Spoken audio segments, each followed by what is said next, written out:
Tony Stark, जो Stark industry का मालिक है, अपने डैड होवर्ड स्टार्क का एम्पायर संभाल रहा है। उसका काम है नए नए वेपन्स डेवलप करना और दुनिया को प्रोटेक्ट करना, या कम से कम वो यही सोचता है। लेकिन कहानी तब बदलती है जब अफगानिस्तान के एक टूर पर वो अपने बेस्ट फ्रेंड और मिलिट्री ऑफिसर जेम्स रोडी के साथ जाता है। वहाँ वो अपनी नई मिसाइल जेरिको का डेमो देता है। सब कुछ सही चल रहा होता है, पर फिर होता है एक डेंजरस अटैक। टोनी का कॉन्वॉय टेररिस्ट 10 रिंग्स द्वारा अटैक होता है, और सबसे शॉकिंग बात, अटैक उन्हीं मिसाइल से होता है जो उसकी खुद की कंपनी ने बनाए होते हैं। टोनी को बंदी बना लिया जाता है और एक केव में रखा जाता है। वहां उसकी मुलाकात होती है डॉक्टर येंसेन से, जो उसकी जान बचाने के लिए एक इलेक्ट्रोमैग्नेट उसकी चेस्ट में इम्प्लांट करता है, ताकि मेटल का श्रपनल उसके दिल तक ना पहुंचे। 10 रिंग्स का लीडर रजा टोनी को फ्री करने के लिए एक डील देता है, पर एक कंडीशन के साथ। उसे उनके लिए एक जेरिको मिसाइल बनानी होगी। पर टोनी और येंसेन जानते हैं कि ये लोग अपने शब्द के पक्के नहीं हैं। मिसाइल बनाने के बजाय टोनी और येंसेन चुप चुप के एक और पावरफुल डिवाइस बनाने लगते हैं। एक आर्क रिएक्टर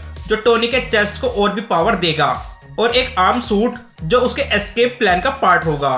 पर जैसे ही सूट कंप्लीट होने वाला होता है, 10 रिंग्स को इस बात का पता लग जाता है, जिसके बाद वो टोनी और येंसेन पर अटैक कर देते हैं। अटैक के दौरान येंसेन अपनी जान देकर टोनी को टाइम देता है।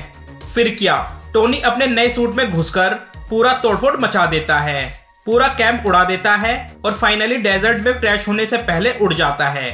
उसका आयरन मैन सूट डिस्ट्रॉय हो जाता है, बट टोनी जिंदा है। कुछ टाइम बाद उसे रोडी रेस्क्यू कर लेता है। वापस अमेरिका आकर टोनी एक बड़ा डिसीजन लेता है कि स्टार्क इंडस्ट्रीज वेपन्स प्रोड्यूस नहीं करेगी। ये बात उसके फादर के पुराने बिजनेस पार्टनर और कंपनी मैनेजर ओबादाया को बिल्कुल भी पसंद नहीं आती है। वो टोनी के घर आकर उसको समझाने की कोशिश करता है कि ये डिसीजन गलत है, पर टोनी अपना नया प्रोजेक्ट शुरू कर चुका होता है, एक और भी एडवांस्ड और पावरफुल आयरन मैन सूट। और यही नहीं, टोनी एक और नया आर्क रिएक्टर भी बनाता है, जो उसके सूट और उसकी जान दोनों को और भी ज्यादा पावर देगा।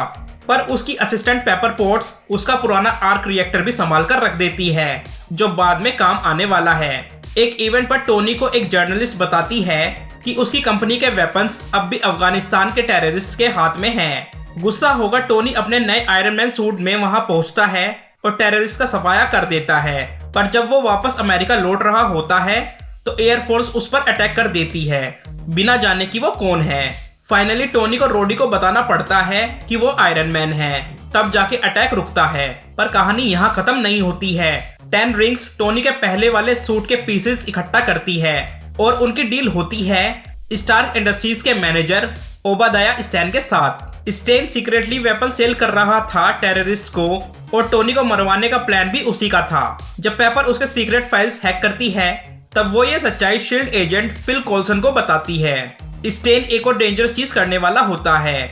वो एक जाइंट आर्मर सूट बनाता है जो आयरन मोंगर के नाम से जाना जाएगा। लेकिन एक प्रॉब्लम हो जाती है, उसके सूट के लिए एक आर्क रिएक्टर टेक्नोलॉजी चाहिए होती है, जो सिर्फ टोनी स्टार्क के पास है। तो वो टोनी के घर जाके उसके चेस्ट से वो आर्क रिएक्टर निकाल लेता है।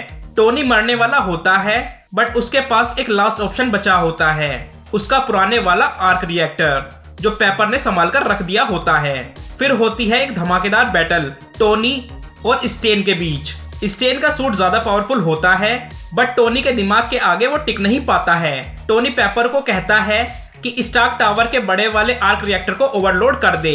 जैसे ही पेपर बटन दबाती है, एक बड़ा एक्सप्लोजन होता है जो स्टेन को मार देता है, और टोनी जीत जाता है। नेक्स्ट डे एक प्रेस कॉन्फ्रेंस होती है, जिसमें टोनी पर सब सवाल बरसाते हैं, और वो सवाल है आयरन मैन कौन है। और एकदम अनएक्सपेक्टेड मोमेंट आता है जब टोनी सबके सामने खुद डिक्लेयर कर देता है, आई एम आयरन मैन।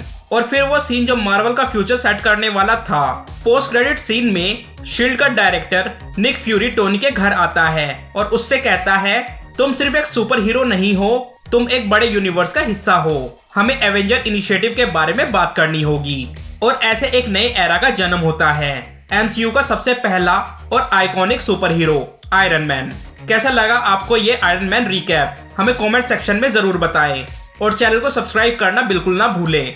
मिलते हैं आपसे अगली वीडियो में, जिसमें हम बात करेंगे द इनक्रेडिबल हल्क मूवी के बारे में। तब तक के लिए कीप वॉचिंग फिल्मी अटैक।